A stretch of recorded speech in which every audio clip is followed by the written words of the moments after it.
right? We all live by cue cards, so Terry has said I'm good to go. Good to see you again. I'm Wesley Hoyt. I'm your Chief Operating Officer here at the healthcare system. It's great to see everyone in November, right? A week ago we said it was winter. Today I'm not quite sure what season it is. Probably should have washed the car today, huh? It's great to see everybody out and about tonight. Tonight we have a great show planned for you. We're going to be discussing hospice and home care. And we have a panel of experts in the back. I'm not sure who's doing the dancing, who's doing the singing, but Kim Brumley is going to be with us tonight. She's going to be the host. She's already told me that the microphone is too high. So I don't think she's going to be doing the dancing act tonight. Hospice and home care is one of our agencies that we have within the healthcare system. They're a not-for-profit organization, and their goal is ultimately enhancing the quality of life and preserving the dignity of their patients. If you look at the map on the screen here, you can see that they have a tremendous sphere of influence within South Central Kansas. To achieve these goals, hospice and home care really provide care for not only the patients suffering from life-limiting illnesses, but they also provide much-needed support for their families during these hard times. They provide these services such as skilled nursing, medical and social services, as well as many types of therapy. They also operate one of the only hospice houses in the region. It's a full-service hospice house, and if any of you have ever had interaction with it, they give tremendous care and support. And it's one of those regional treasures that we have the privilege of offering to our community. Like I mentioned, today's speaker, main speaker is Kim, and she has a panel of staff and family members that are going to be joining her. She's a licensed social worker, and she's also the director of the hospice house. Kim's been with us for 7 years, but she's been a social worker for 27 years, and she has a master's degree in social work from Washburn University. So on behalf of the entire organization, I welcome you tonight. I'd like to turn it over to Kim and her panel of experts.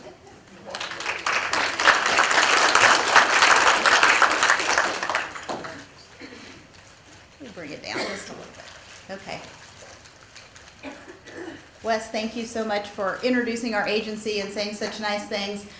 Wes is a huge supporter for us. He comes and visits at Hospice House once in a while, and we always love to see him come over and walk the halls and share a laugh with us. Today I do have a wonderful group that is with me. I'll kind of introduce them as we go along.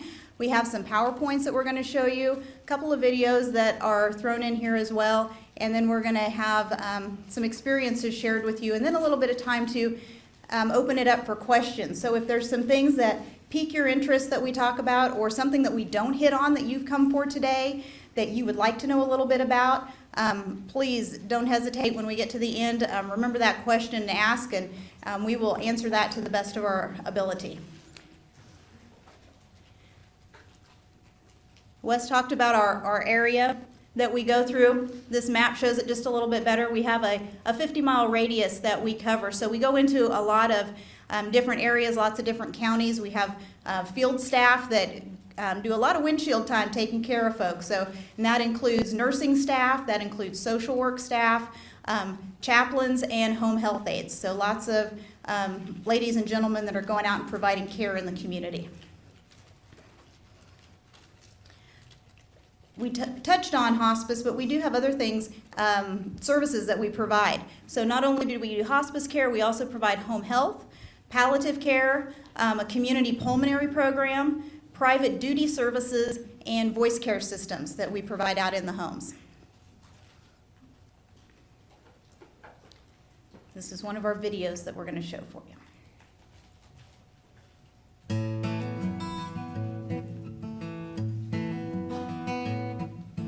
As people live longer and medical treatments are more advanced, we tend to see older patients with a lot of complex medical needs. So there is a increasing need for hospice, and most people wish to be in the place where they've lived.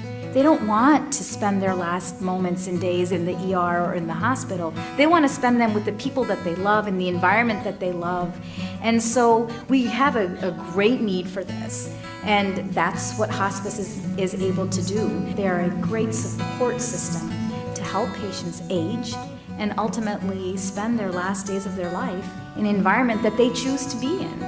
Hospice is a part of medicine that we utilize when somebody has a terminal illness that can't be cured. It's thought of as just the end of life. And it is on a certain level, because if you have an illness that can't be cured by traditional medical, treatments, then, we say this person is terminal. But hospice is so much more than that. It's about people really focusing on quality of life. It's about patients and families saying, my treatment or my illness doesn't have a treatment. But that doesn't mean that I don't have hope, that I don't have happiness. That means I'm going to stay home.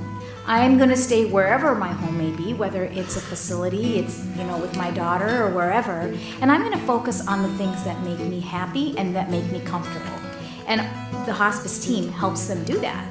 So as their disease progresses, they may have symptoms that are then treated by the physician, but they also listen to their spiritual needs and emotional needs. And we have music volunteers and massage therapists and pet volunteers. So they really get to know the whole patient. And they get to say, okay, this is what this whole person needs, not just the disease, not just the symptoms. And then as a team, we figure out what we can do to get them that care. And this will continue till their very last breath. It's one of the best things that medicine can provide to our community.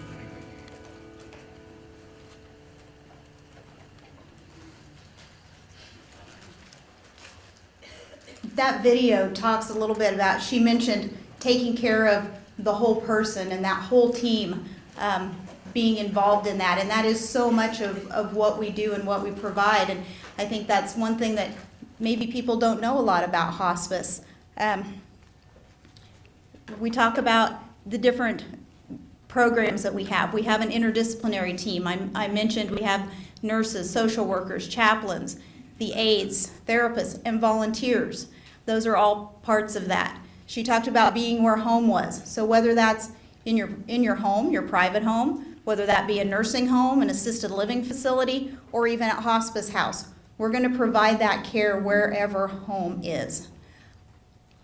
We take care of medications, medical supplies, and equipment that might be needed.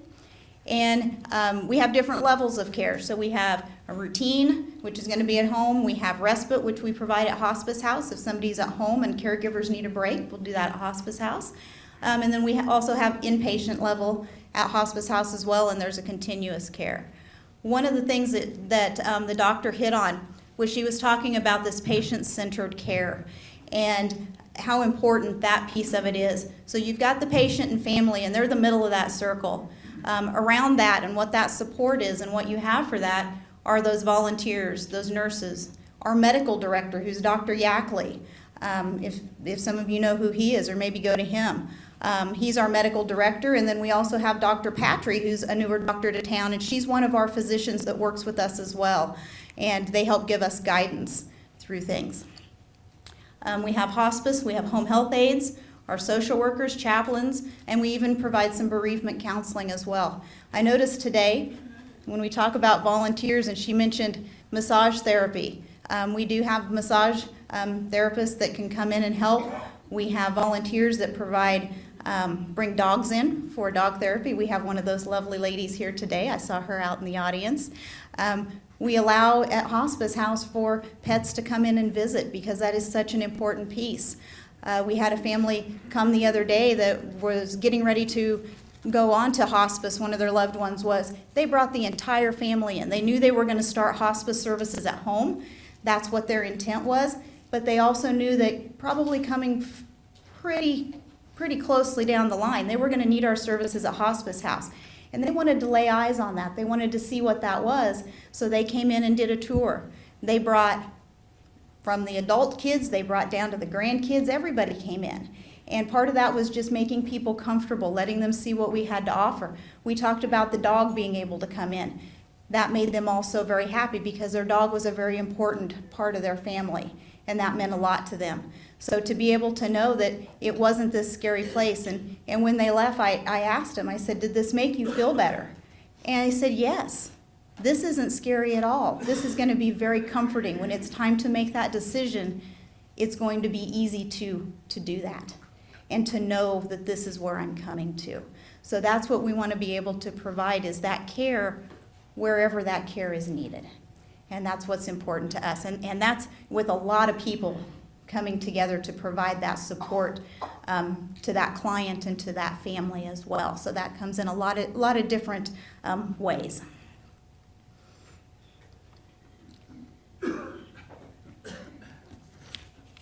I'm going to take a minute now. We're going to go ahead and have some of our speakers come up, and we're going to start with some of our staff members that we have. And who goes first? Okay, I'm going to start with Lacey. Lacey is one of our RNs, and she's been with how long have you been with us? About 3 years. And so she's going to come up and share a little bit about what some of her experience has been. And come on up.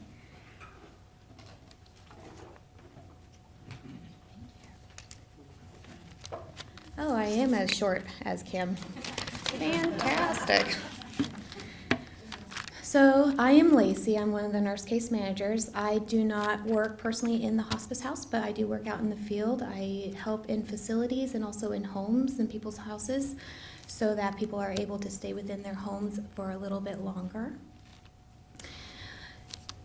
One of the reasons that I got into nursing in the first place was my beautiful, amazing grandma. She worked at the hospital for a very long time. She was a receptionist up there. And she always told me, I want you to take care of me whenever I get older. And I was like, of course I'm going to take care of you whenever you get older, Grandma. She always took care of me whenever I was younger. So she ended up having early onset Alzheimer's. So when I got done with nursing school, by the time I had gotten done with nursing school, she had passed away 2 months before. And that was very difficult for me. That was very difficult for our family. But she ended up passing at hospice house. And I don't know, looking around, if any of you guys would know my family, but they are very dominant personalities. And they all have very different ideas on how things need to be done. And let me tell you, the nurse at the hospice house made sure that all of their questions were answered, made sure that they all were very clear and understood what was going on, and made sure that everyone was on the same page. And also made sure that they knew what was going to happen next. And I can still remember my mom talking about Sandy being one of the most amazing people she'll ever meet. So that's one of the reasons why I thought hospice care would be something that I would want to get into. It took me a little while after going to nursing school to choose that, but once I finally made my step in here, I knew this is exactly where I was meant to be. Oh, one of the things that I value most about my job is being able to talk with families and explain to them what is going on. I do like to sit and hold the hand of my patient. I do like to bring them comfort. I like to be able to give them a little rocks and all here and there.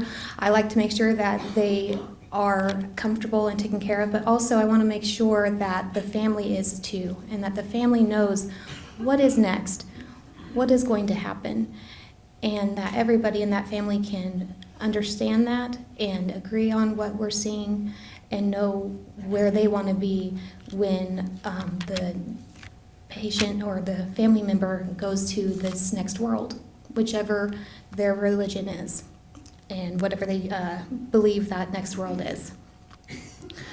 So that is one of the biggest reasons why I got into hospice care, and always will probably carry this in my heart.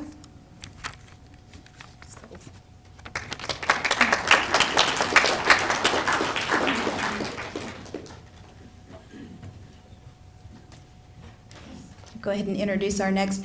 Next we have Cindy, who's one of our chaplains, so I'll let her come up and kind of tell her reasons and why. Well, I've been a hospice chaplain with Hospice of Reno County for just a little over 2 years, but I have been in hospice and chaplaincy for about 20 years now, both in Missouri and in Kentucky. And I started with hospital-based chaplaincy and moved to hospice. We've had experience within my family as well, although it was out of state and I wasn't able to be present. I knew the importance from what my family saw and shared with me about the need for care and support. And as chaplain, I also handle things with family, patients, and bereavement. And part of my passion is bringing grace to a situation that may be very difficult. Sometimes I may be encouraging and celebrating with someone their life and accomplishments, and other times I may be helping families reconcile that have had difficulties and miscommunications. And also, which is so very important to me, is with bereavement, with folks that have been wrestling with the loss and trying to come to terms with what this new life looks like without their loved one, of walking alongside and bringing encouragement and shining hope on a dark path and bringing to mind the fond memories and what their hopes are. So hospice embodies all of that for me, and working with an incredible team who all care so very much about the lives of our patients and their families. So that's what hospice is for me.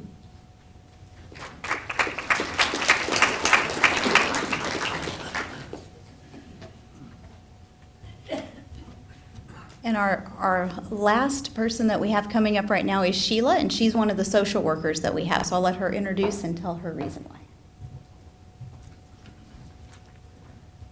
Well, I'm Sheila Dunleavy, and I've been a social worker here with Hospice of Reno County for the past 4 years. I believe the holistic approach to the care that we provide is probably one of the most important aspects to providing, I apologize, to providing end-of-life care. We provide not only emotional, physical, spiritual support to help the patient and family be as comfortable as possible with whatever time that they have left. And so that's part of the main reason that I provide the care that I do. I apologize, I'm very nervous up here, as you can tell.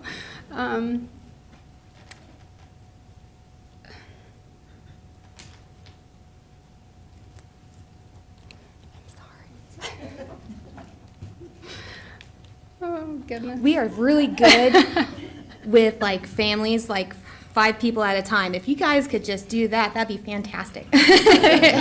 One of the things that Sheila does that is just beyond what a normal social worker does is she cares.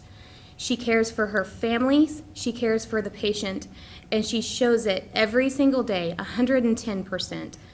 I've never met another person who is more willing to take care of somebody as much as Miss Sheila. It's hard what we do, and it sometimes can be very difficult for us to talk about in an open panel. So it hits home with us, and we have hard days just like our families do, and we have moments of where we know that we're helping, and then moments where we need the help too. So one of the biggest things about palliative care is that the palliative program is a step right above hospice. What palliative means is, let's say for an example, you have cancer. Knock on wood, that does not happen. But let's say that you have cancer and you are receiving chemo treatments and you're not feeling good. You're having nausea, you're having pain, and you're having a lot of discomfort with that. What the palliative program can do is they can come in and help assist with that.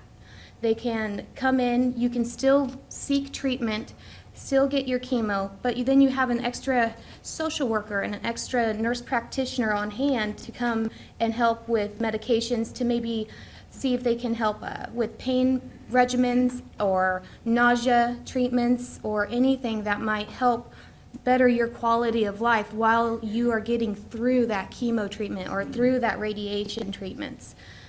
And then sometimes from palliative program, we do progress forward to hospice program.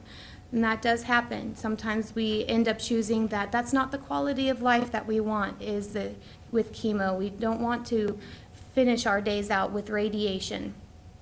You can move from the palliative program to the hospice program. And you stay within the same company. You stay with Sheila. Sheila stays with her palliative patients to the hospice patients. So Sheila has my personal cell phone number. Pretty much no one else does. But I know if Sheila's going to call me, I know that there is a good reason for her to give me a call.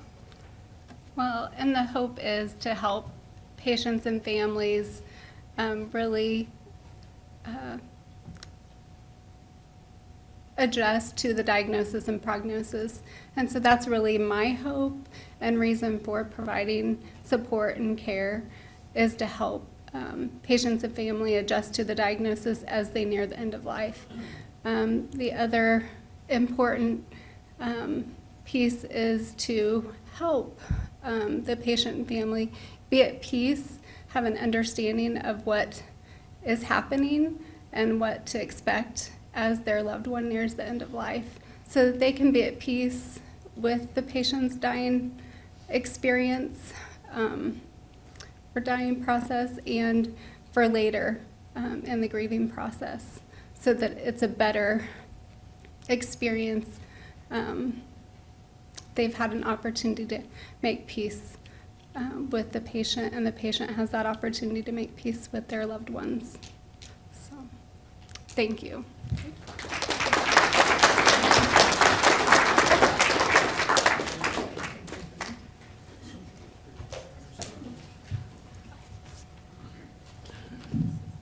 Okay.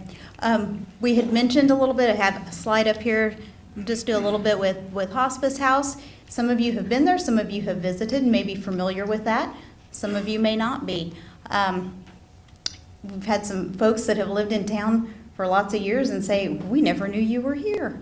But when they need us, they'll find us and we're there. And that's what we always tell them. And then they're always like, you're in a perfect place to be. So just a little bit about the Hospice House. We are a 12-bed inpatient facility, so we're not very big. Just have 12 patients is our limit, so you get lots of good love and lots of good care. We do have staffing of an RN on staff, so there's a registered nurse around the clock, 24 hours a day. Again, we talked about levels of care. People can be at home and you can have this wonderful field team providing care in the home, and maybe you have a caregiver that they need to take a break, go to a wedding, go on a visit, just need a little bit of time to themselves, and they can come to Hospice House for a respite stay. And Medicare and some of the insurances, they'll pay for up to 5 consecutive days, so you can come there and spend some time as well. We're not intended for long-term, but we'll help with those transitions if we need to. And then just some pictures. So if you haven't been there, these are some pictures of Hospice House, or if it's been a while.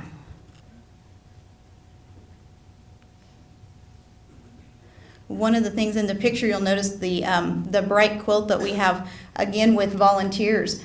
We get quilts that are made by a lot of different church groups in town, and ladies bring those in to us, and we love to be able to provide those on the beds in the rooms. It just gives a nice touch of home, a little bit of extra love that we can provide. In our garden area and our back area, we have play equipment for kids, because we truly do want to make this all inclusive, so that when families come, we want the kids to be there too. It's all about providing care for everybody. So we have some play equipment and some garden area out in the back as well.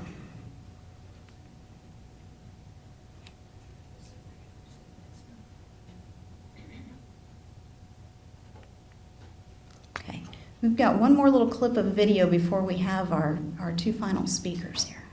And this video is a testimonial that actually this gentleman was on hospice services, and he wanted to do a testimonial about his feelings and what he felt about his care with hospice. So he's a great little guy. You'll enjoy this.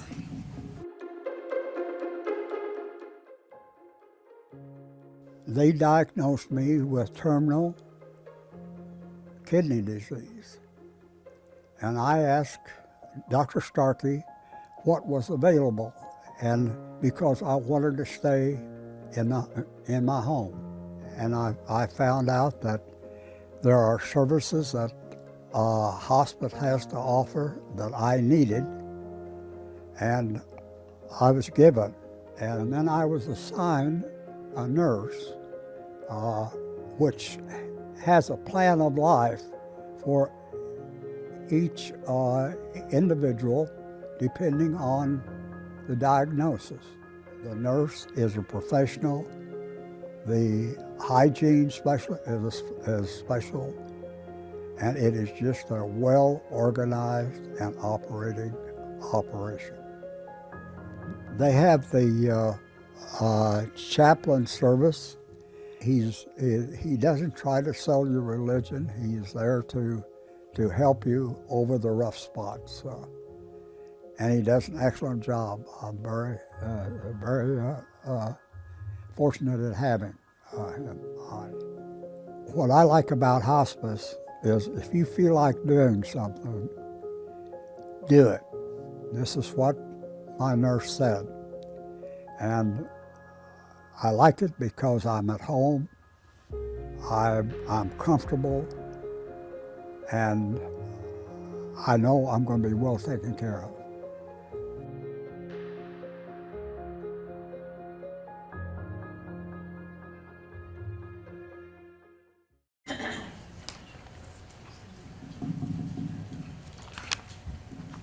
So that was one of our testimonials by one of the patients that they had cared for, and as he mentioned, at home, and the services that they brought in and his thoughts with that. I have a couple of really great family members that have agreed to join us today and are going to give a perspective kind of from the family point of view. My first one I want to introduce, and she's a little twofold. She has the family aspect, but she also has a professional aspect, and her name is Kathy Green. Kathy, in her day job, has worked for 26 years at Green Vision Group. She's, I wrote this down, Kathy, certified ophthalmic assistant.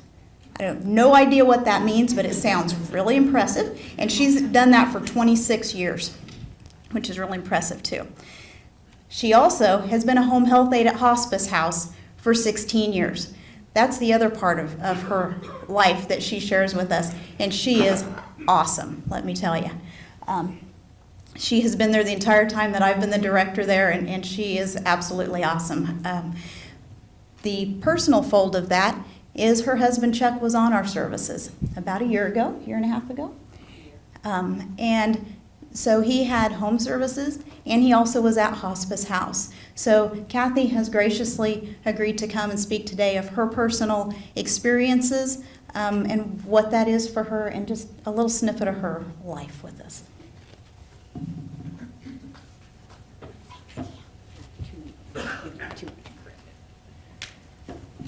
Well, I recognize several faces from over the years with Dr. Deppenbush and Falter. But I wanted to share my first experience with hospice was 32 years ago when my mother-in-law needed the services, and there was nothing except in the home. And the nurses were so kind to us, preparing us for this life-changing event we were going to be experiencing. And I was telling this nurse how wonderful my mother-in-law was and how she was so kind to me and the grandkids, and she asked me if I ever told her. And I said, well, it kind of goes without saying. She says, no, this is the time you tell people how you feel because you'll never regret it. So I sat on it for a couple of days, and I noticed things were changing. So I went over to my mother-in-law's bed. That was when they brought the bed into the home out near Crupper's Corner. And I just told her, I held her hand, I thanked her for being a good mother-in-law and a grandma, and she opened her eyes and smiled at me. And without the nurse's encouragement, I probably would not have done it because I wouldn't have thought that it was so important. And after she died, I carried that memory of just that talk that you just sometimes don't know to say. So a few years later, as I was going to work over here on 23rd, I was dropping my kids off at Trinity, and I drove down and I noticed this big building, and I thought, what are they building? So one day, it was half built, I walked in and they said, there's a hospice house. It's gonna have 12 inpatient beds. And I thought, well, that's awesome, because I know how successful hospice is in the field out in the, around the counties. Then this is going to be amazing, to where you can have your loved one taken care of by professional people. So I just thought, I bet I can do some of the things that I'm capable. I'm not a nurse, but I could probably do something here. So I interviewed, and I became somebody that did the personal care, the bathing, and the shampoos and the shaves. And I had a lot of opportunity to talk to patients and families. And I learned about what it was like to be ill and watch people when they're dying. And then I also saw families grieving and growing. And the social workers and the nurses and everybody came together when they saw an opportunity to help a family grow during a terrible, stressful time. Sad. Communication is difficult. And you add stress to it, and family dynamics and grief. They were there to kind of lead families into the necessary conversations to help prepare, because it's better to be prepared if possible in whatever time's given. Well, I've done that for 16 years, and I enjoyed it. I learned probably more from the patients and the families, and sometimes I would leave there feeling better about what I could give and encourage and watch growth, because I learned that death didn't have to be scary. They encouraged children to talk to mom and grandpa and, bring in different mementos, talk about the memories. When my generation, you didn't talk about death. It was more like, well, grandma's sick, shh, don't bother her. But now they give you that philosophy is, yes, you do talk about it. You talk about you're gonna be okay. The staff would encourage. I would overhear them telling family members, it's okay to cry, and just all the emotional things. And I saw all these needs being filled, and I'd go home and I would tell my husband that it's just so wonderful to see the families grow, and maybe they were estranged for decades. And then when it came down to the last, month or 6 weeks or less, they had this faith and this personal growth. And I would tell him that for all those years. I'd come home and just tell him about a beautiful thing I'd seen. Well, then it was about a year ago, he was diagnosed with cancer, and there was no treatment, and he wasn't going to get better. And the doctor said, hospice is probably your best choice for comfort. And then I knew too, but also how to tell the kids, how to tell the grandkids, how to not be so scared, how to open up these conversations that none of us are prepared for. So I had a little bit of preparedness for that because of my history, but here it was with somebody that I'd been married to for almost 32 years, and it was getting ready to really get serious. And so my friends at the hospice house, I talked to them, and I contacted my job, Green Vision. I told them I was going to take my 3 months off to stay home. So we had the palliative care for 1 week, and then we realized we needed hospice. So the nursing staff arranged to have the nurses come to the house. They provided everything we needed, from the hospital bed to any personal medication, and that gave Chuck peace of mind, knowing, one, that there was somebody taking care of him on the medical side, and then also watching after me. And then that opened up conversations with the kids and the grandkids, and we all said the nice things that you really wish you would have said 20 years earlier, or you kind of, I'm sorry about when I said this. Just growth. And the social workers came into the home, the nurses. We had home health aides services offered if we needed them, but we decided at that point we didn't. And So for 3 months, he stayed home, but the last 5 days, I knew he needed the professional care. And there were 2 times during that 3-month period where Chuck did go to the hospice house for the 5 days of respite. So like I could get some business done around the house, and he wanted to make sure that before he died, I had the business side of running a house by myself. So he told me what he recommended that I do to make it easier for me. So that involved different things. So he went to the hospice house for 5 days, and he got taken care of. And then the last time we went, we were in the car, and he told me he was scared, and I said I would be too, but they're going to take good care of both of us. And so he was there for 5 days, and it made it easier. He knew he'd be taken care of because he had heard me talk for so many years about the patients getting cared for, not only at the time of death, but like this last year, I've had them reach out to me several occasions, and the chaplains have called me, and I've been invited to different memory events to just to be around other people that have gone through it. And I just highly recommend hospice, and it's really strange how it kind of came around for me, but I don't know what I would have done without them. So thank you.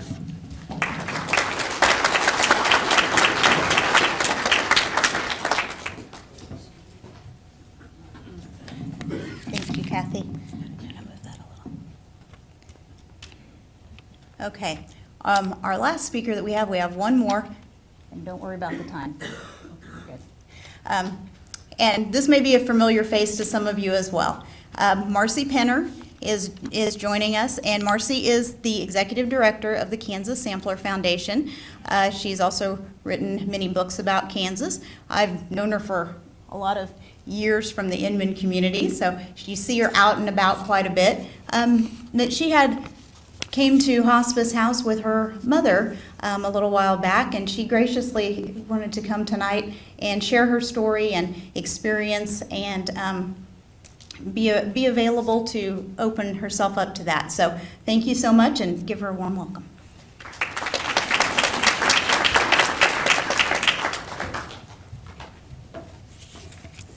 I'm glad to be with you, and I'm not glad.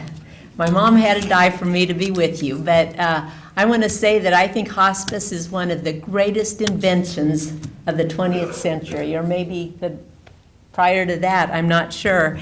My mom had about a battle of a chronic cancer for about 10 years, and she made it clear that at some point she did not want us to do everything possible to keep her alive as long as she possibly could.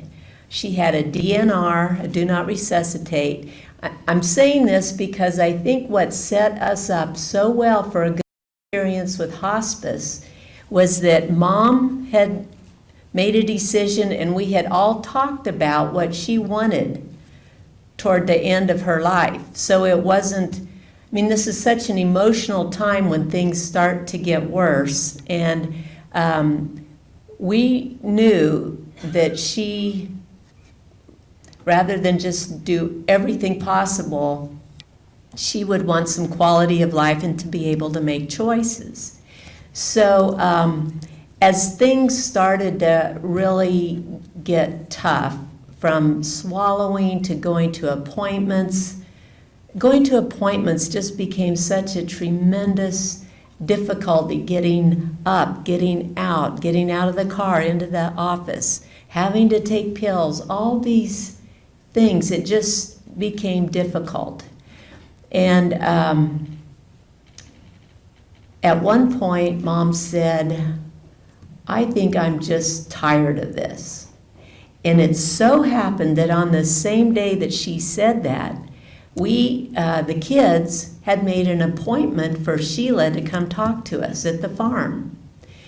Sheila's superpower is to talk intimately with families. And she was able to walk us through everything that hospice would mean.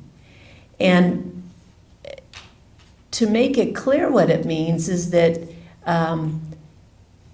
prior to that, Mom was still doing, some health care was coming in to do PT. She was still on medication. She was still going to appointments. She was still, in a way, trying to get better.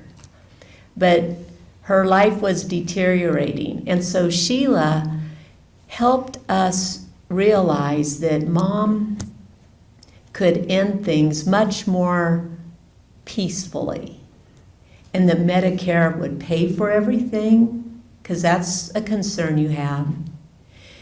And just every question we have had, Sheila could answer it. So I think I keep mentioning Sheila because it's a very important part of this, that someone will come to you for a free eval. Is that right?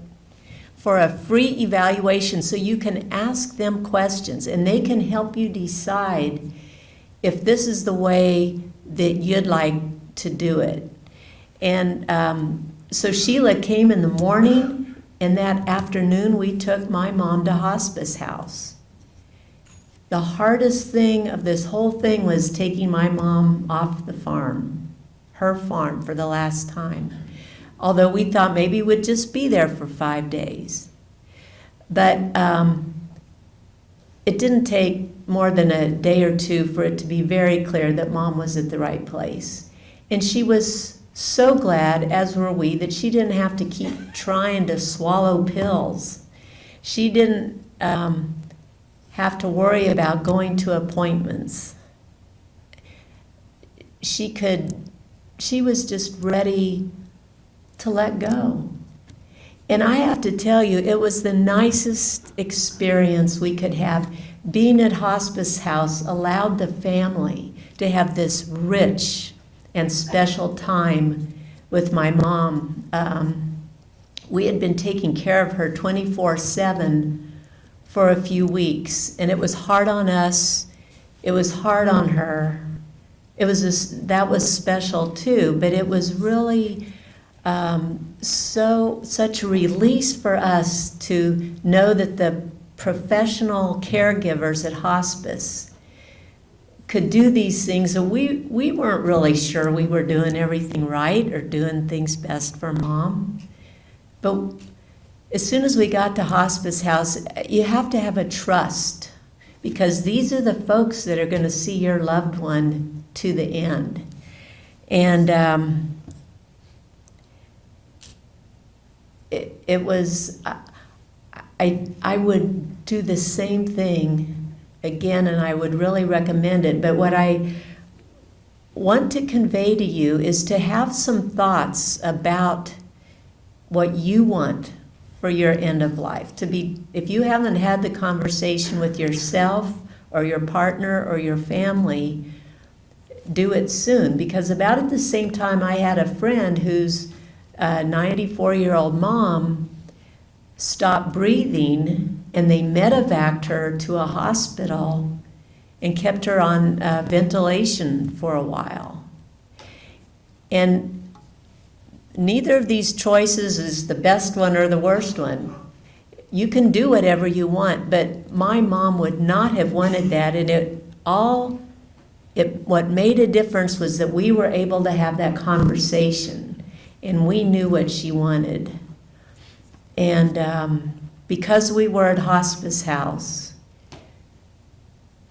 we were able to just be present with her rather than wondering, is it time to take pills? How is she doing? Is she getting worse? Do we need to go to the doctor?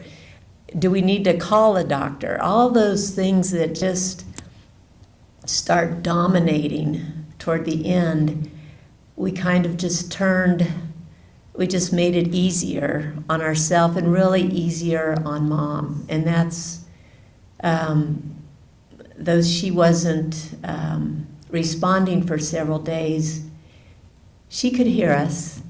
And when she finally took that last gasp, a smile came over her face. And that was the only thing we needed to have been told, you did good for me.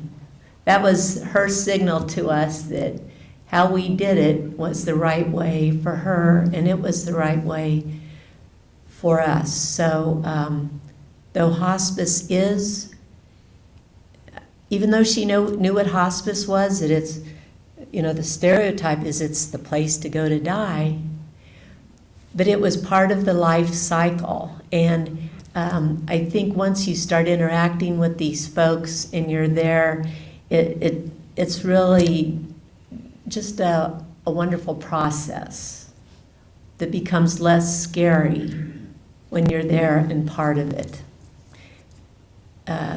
End of life is a very difficult, emotional, hard thing, and it's something maybe to talk about, to prepare for. So I'm forever grateful to Hospice House for giving us some wonderful moments with my mom for a week. So I just couldn't say anything more about how great of an experience it was.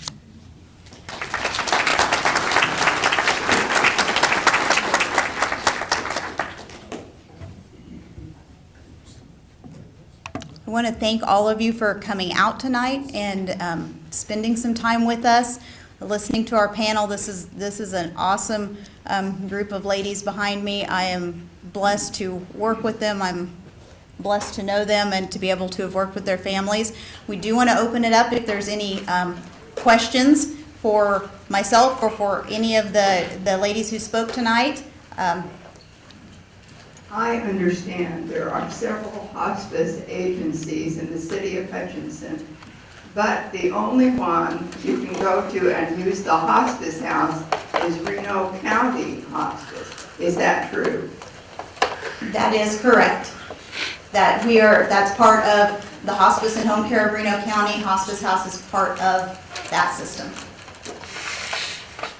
Any other questions?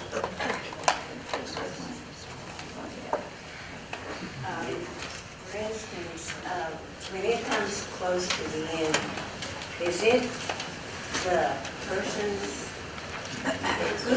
who is the one that's supposed to make the decision of stopping the meds, stopping everything? Is it the patient or, because, you've got these stubborn ones, that say they're going to live forever, and they're going down, and how do we deal with something like that? It becomes a process. You do want the patient to be able to make decisions as long as you can, but families involved in that, your doctors are involved in that. There's a lot of discussion that goes on about that. When you decide to go on to hospice services, the doctor's involved. They're talking about what those what's available, what those choices are. But we want everybody to feel comfortable with that. It's not just going to necessarily be one person saying, we're stopping it now. It's going to be a process to work with that. Sorry. And just to add to that is that your body will also tell us whenever you're ready, when you're not able to voice your concerns anymore. Some point people begin to not be able to swallow, so then it becomes a safety issue with swallowing our medications. Sometimes our liver and our kidneys are unable to filter out the medications appropriately as well.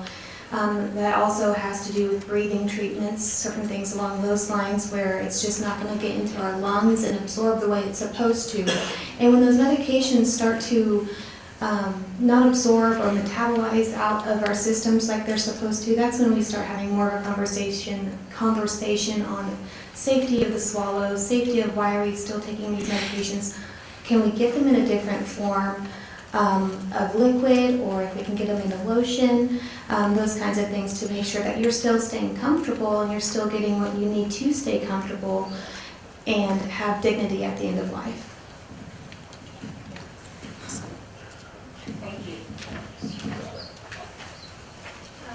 Is it true that the doctor has to give the order for the person to go to the hospice house? To be on hospice, one of the things is that you do have to have an order from your doctor, and part of that is saying what Medicare looks at with that is that you have a disease process and they're looking at 6 months or less is what they have written on that. But you do have to have an order from the doctor to come on to services. You're correct. You're correct. Good questions. Others? Man, it's a quiet group tonight. There you go. I'm gonna keep walking around, I'm gonna get somebody. What is the criteria to go into the hospice house? What do you have to meet? With Hospice House, part of that is having that order from the doctor saying that you qualify for hospice services.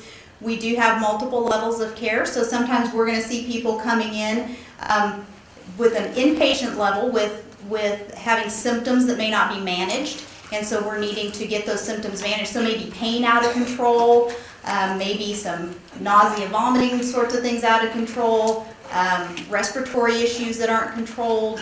And so just some symptoms that we need to get somebody comfortable. And so coming in and getting those symptoms managed. But also once those symptoms are managed, just helping to help you be comfortable with that. We are a short-term facility, so we're not like a long-term care facility, but we're there to help you during that time. And each person's journey is very different. So you can't say, you have 3 days. I mean, you know, that you're here and then you're going to move on. You're going to go to something else. It is very individualized. So no two people does that look the same for. And that's why we work with families, let you know what's going on, let you know what that process is, because it's going to look very different for every person. Any others? Well, thanks, Kim and team. Thank you very much for a great program. We have no meeting in December, so that means Happy Thanksgiving and Merry Christmas, right? Be safe. The next meeting is on January 21st, and the topic will be urology, and we'll have Dr. Glass, one of the new urologists in the clinic, who will be speaking with us that night. So on behalf of the entire organization, thank you for attending. Like I said, Happy Thanksgiving, Merry Christmas, be safe.